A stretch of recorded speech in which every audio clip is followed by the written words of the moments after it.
Tuli ku Eden Miracle Ministries ewa Pastor Joseph Sekisaka era nga bano balina olukungana lw'abaami olunaku olwaleero. Olukungana luno teruliko bamwami mufumbo oba ali singo lwa bonna as long as oli mwami oba oli mwana wa bulenzi mwenna babaniriza mu lukungana luno. Olukungana luno baluyise men get together era nga Pastor Tom Mugerwa ye mugenyi omukulu oba ye guest of honor mu lukungana olwo olugenda maaso. Olukyagenda ddala no maaso ne wetwogerera gye luli eyo ennalumunye ewa Pastor Joseph Sekisaka. Bogede ku bigambo bingi era wanene wenyini Pastor Joseph natwala akakisa okubanga asima Pastor Tom Mugerwa. Bingi byaze amukolera ng'omuntu, bingi byakoledde family ye, bingi byamuyambye ng'omuntu, and if it wasn't him yandibadde tali wanendo nakwalera agambye singa yafana okufa yandibadde simulamu, but because of Pastor Tom Mugerwa ne Mukama Katonda olw'ekisaakye Pastor Sekisaka akyali mulamu era nga akyali mu maanyi, akyaweerereza ddala mu maanyi. Bingi byamwogeddeko amusiimye, sina kumusiima ng'omuntu nti abadde wa mugaso mu bulamu bwe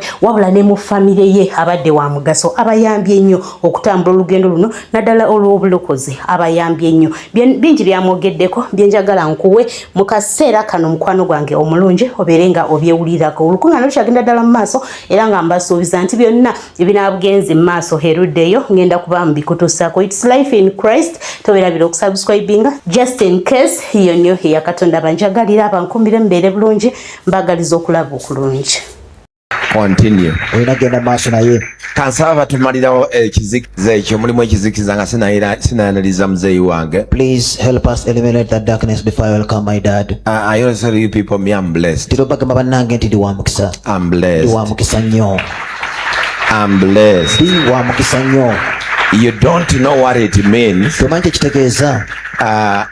To be connected in that deep attachment with your father. With your father. Muzeeyi ono yankola mu omulimu munene did a good work in my life. Nnyo. A very powerful work.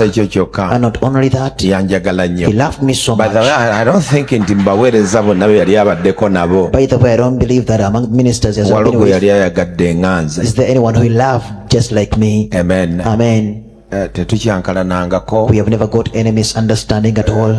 Tampangako suspect. He has never suspended me. Ne leero even today akyawanika engalo naga nti mwana ngegenda mu maaso. He is still lifting up the thumb saying my son go on. So I'm blessed.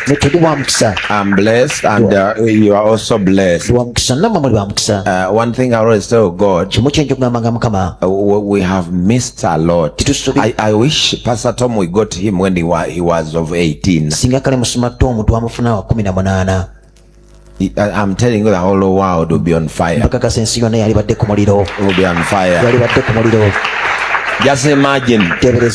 Faba musisinkana ndoza mukiseera kye yalina emyaka muzeeyi wali mwana mwemeka we nakusisinkanira. We who met him when he was in his 40s. Si kirungi kubuuza taata wa myaka. You know it is not so good to ask your father the years he has. Bwe mbanga namusanga mu myaka egyo n'olabanga Mukama atukozesa bino. But if I found him when he was in those years and you see us being used by God in such a way. Otebereza singa twamusisinkana nga tukyali bato. Imagine had we met him when he was still young. I'm telling you. Nkukakasa. Waliwo abaafa abatandifudde. There are some who died who wouldn't have died. Because me I testify. Kubanga nze njulira. I'm telling you, if I did not meet that man, mbagamba singa sasinkana taata wange oyo, I'm telling you I will be dead. Nalibadde mufu. I will be dead because I was being eaten by demons. Nalibadde mufu kubanga nali ndidwa ebizimu. Like a sweet bananas. Ng'amenvu. But what a blessing to have a man, such a man in our days. Omukisa munene nnyo kubanga omusajja ng'ono mu nnaku zaffe. So Pastor Tom, we appreciate. Musumba Tom tusiimira ddala. We appreciate your input. Tusiimira ddala byonna no one can separate you from my success. Terina omu ayinza kwawukanya ku buwanguzi bw'entuuseeko. And the success of my family. N'obuwanguzi bw'ennyumba yange. So we recognize in this place. Tukusaamu ekitiibwa mu kifo kino taata. Tukwagala nnyo. We love you so much.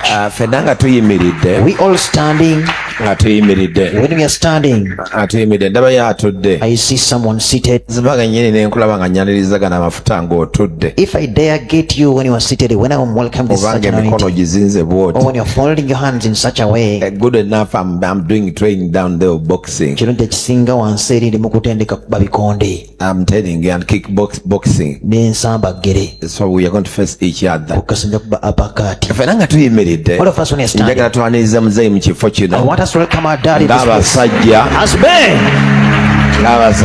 as men, come on fenna wamu, come on fenna wamu. njagala kuwulira engalo zo I ng'omwaniriza want to hear you hand clap as you welcome him. what a blessing what a moment Omukisa munene nnyo n'akaseera kalungi nnyo in Jesus name mu linnya lya Yesu.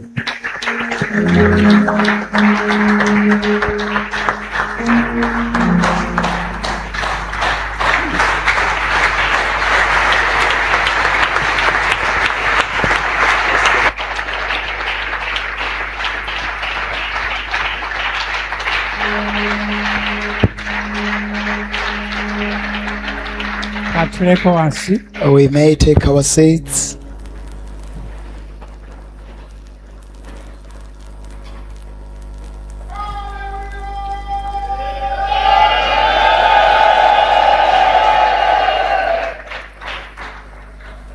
Mukama yeebazibwe. Praise the Lord. Bannayisanyusa nnyo okubalabako. I'm so grateful to see you.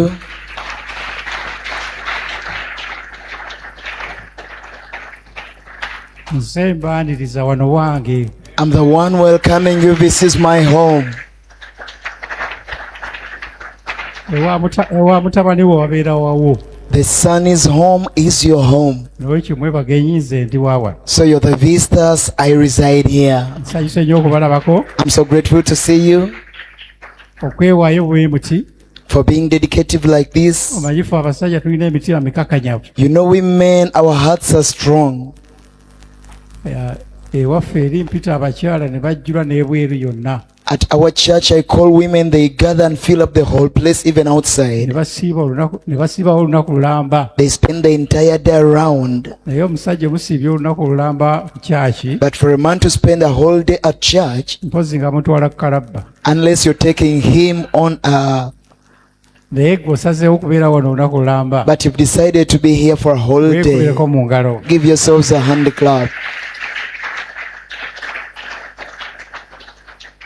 Era tosiibiddeyo bwerere Mukama alina omulimu gw'agenda okukola. And you've not spent the day for nothing here. God is going to do some work upon your life. Amiina. Amen. Mukama kitange ow'ekisa. Heavenly Father, Tuli maaso go wano olunaku lwaleero. we are in your presence today. Tetuzze kulaba muntu yenna. We're not here to see any man, Naye tuzze kusinkana ggwe Mukama. but we've come to meet you, O Lord. Jangu oyogere naffe ayi kitange. Come speak to us, O my Lord. Era teri akusinkana n'addayo nga bw'abadde. And no one encounters with you and goes back the same. Era nzikiriza naffe tetujja kuddayo nga bwe twazze. And I believe we shall not go back the same also. Ogenda tukolamu omulimu. You're going to do great work in us Ng'oyita mu kigambo kyo. through your word, Mu linnya erya Yesu. in the name of Jesus.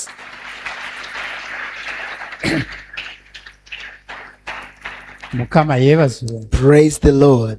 Omanyiza oluusi setera kugatta basajja bafumbo n'abawuulu. You know, at times I rarely put unmarrieds and marrieds together, Naye kati nga bwe tuli awamu but the way we are together, nja kwogera byonna. I will speak all. Kati gwe omuwuulu bw'owulira ebikosa amatu ng'oteekamu ebipapula. So the unmarrieds, if you feel something hurting your ears, you'll close them. Haleluya. Amen. Naye njagala kusooka ekitugatta ffenna But I'll start with what combines us all nga ffe abasajja. as men. Haleluya. Amina. Era ekitugatta ffenna ekisookera ddala And the first thing that combines us all kwe kusooka okuyitibwa omusajja. is to be called a man. Oyinza okuba nga wazaalibwa ng'oli musajja. It might be that you were born a man, Naye ate Sitaani n'akufuula omukazi. but the devil makes you like a woman. Amiina. Amen. Naye mu Luzungu waliyo ekigambo kye bayita manhood. But in the English version, there's what they call manhood, oba obusajja, Okubeera omusajja. being a man. Mu nsi naye waliyo bwe bayita omusajja. Even in the world, there's what they call a man. Kwegamba ekigambo kye bayita omusajja. The word called a man mu luzungu bayita manhood. What they call obsajja in English. Hallelujah. Amena. Engeri gy'ovundukamu ebizibu. The way you peruse through problems. Hallelujah. Amen. Mu nsi in the world, ogwayita omusajja, one they call a man y'ayambala omwoyo wa sitaani, is the person that puts on the spirit of a devil n'akola ebintu bya sitaani n'obuvumu n'amaanyi, and does things of the devil with vigor and with strength. Twagenda Busoga eyo, We went to Lusoga, gwe bayita omusaada, what they call the man in Lusoga y'alina abakazi abasukka mu bana, is the man that has more than 4 women. nga yajjula omuzimu gw'obwenzi ne mukozesa eky'amaanyi n'awasa abakazi 8. That is filled with the spirit of the devil that has made him have 4 women with him. Ne bagamba nti oyo musaada ku kyalo. And they said that is the man at the village. Ewaffe eri esingo, at the side of Singo where I come from, gwe bayita omusajja, one they call a man yakuba banne ku kyalo, is the man that can fight all the others at the village, nga yajjula obusungu obungi, who is filled with much anger, nga sitaani yamujjuza obusungu obungi, who the devil is filled with much anger, nga teri musajja amwaŋŋanga. that no man can stand before him. Haleluya. Amen. Gwe bayita omusajja, What they call a man yakwata akadomolo ka waragi akalamba n'akanywa, is one who can take a full jerrycan of waragi nga tagabiddeeko mutumala yenna. without sharing with any other Ne bagamba person. oyo musajja. And they said that's a man. Kale omusajja mu nsi So the man in the world challenging ebizibu ebibi is one that challenges but in an evil way n'abissa mu nkola and puts things in nga action talinaamu na kutya. without any fear. Haleluya. Amen. Kyolaba bw'ojja n'obusajja obw'ensi eno mu bulokole, That's why when you come with your manhood in the world in salvation, omeesinga. you mess up.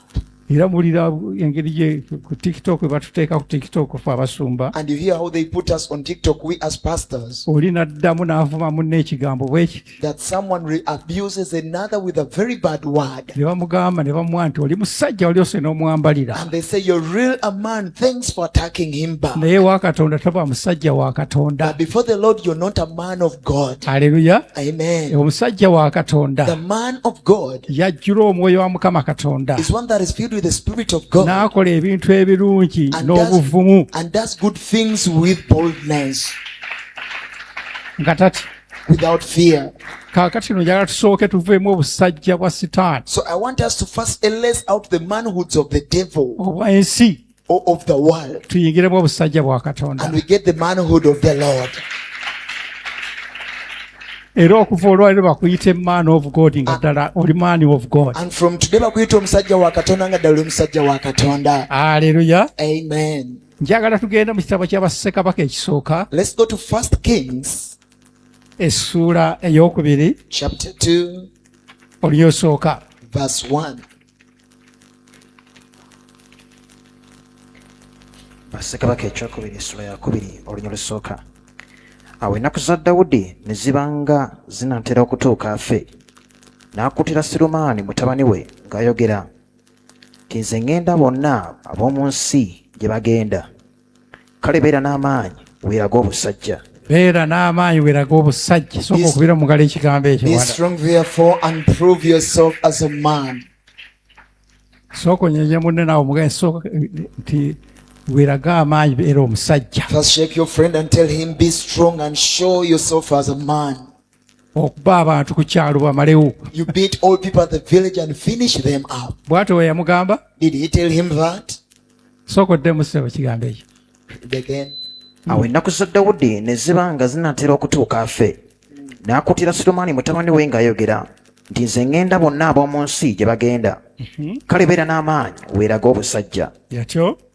Era okwatanga Mukama Katonda wo bye yakukuutira, okutambuliranga mu makubo ge, okukwatanga amateeka ge n'ebiragiro bye, Yatyo. n'ebyo bye yategeeza, nga bwe biri ebyawandiikibwa mu mateeka ga Musa, olyoke olabenga omukisa mu byonna by'okola na buli gy'onookyukiranga. Ate Mukama anyweze ekigambo kye kye yayogera ku nze nti abaana bo bwe baneegererezanga ekkubo lyabwe okutambuliranga mu maaso gange mu mazima n'omutima gwabwe gwonna, n'emmeeme yaabwe yonna tewaabulenga bw'atyo, tewaabulenga ku lyonna byayogera. Amiina. Amiina. N'agamba mutabani wange weeraga obusajja. He said, my son, prove yourself as a man. Obusajja obwaffe Being a man si to bwa us kujjula sitaani is not being filled with the devil, n'okola emirimu gya sitaani n'obuvumu, that you do the works of the devil with wabula boldness. ebisajja obwaffe But we being a man ojjula omwoyo Mukama Katonda is being filled with the Spirit of God, n'otuukirira mu ye and you're righteous with Him, n'omufaanana and you are like Him, n'okola emirimu emirungi egy'obwakatonda that you